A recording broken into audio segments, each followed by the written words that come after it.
కొందరుంటారబ్బా కోట్ల రూపాయల ఆమ్దాని ఉన్నా పైసా కూడా పక్కోళ్ళకి ఆసరగారు. వాళ్ళకు రూపాయి ఇస్తే నాకేమొస్తుంది, పక్కోనికి 10 రూపాయలు సాయం చేస్తే నాకేం ఫైదా అనే ఆలోచన చేస్తారు.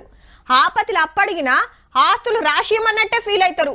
ఉల్టా అడిగినోళ్లను తక్కువ చేస్తారు అందరి ముంగట.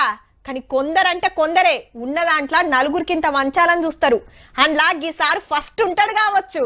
కొడుకుకో బిడ్డకో లగ్గం చేస్తే వచ్చినోళ్ళు కట్నాలు చదివిస్తారు. కానీ అదాని సారు కొడుకు పెళ్లిలా సారే గరీబులకు కట్నాలు చదివిచ్చిండు. ఎంత అనుకుంటుండ్రు? 10,000 కోట్లు.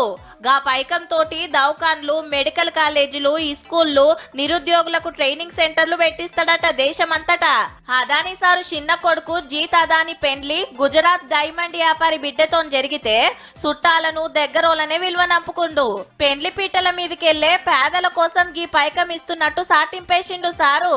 లగ్గానికి 2 రోజుల ముందే మంగళ సేవా కార్యం చాల్చేసి పెండ్లైన దివ్యాంగ మహిళలకు ఒక్కళ్ళకి 10 లక్షలు వంచుతుండు. ఆల్రెడీ 21 మందికి ఇచ్చిండు కూడా. ఇట్లా ఏడాదికి 500 మందికి సాయం చేస్తాడట. అదాని సార్ అంటే తెలుసు కదా, దేశంలో తోపు శ్రీమంతుడు. పెద్ద కంపెనీలు, బిజినెస్లు బొచ్చడున్నాయి. లక్షల కోట్లు సంపాదించి ఓ స్వచ్ఛంద సంఘం పెట్టి పేదల చదువులకు, వైద్యానికి, రైతులకు, ఊర్ల సౌలతులకు ఆసరైతుండు. కొడుకు పెండ్లి పేరు మీద 10,000 కోట్ల రూపాయలు గరీబుల మంచి చెడ్డల కోసం గిట్ల తిప్పలు పడుతున్నందుకు తారీఫ్ చేయాల్సిందే.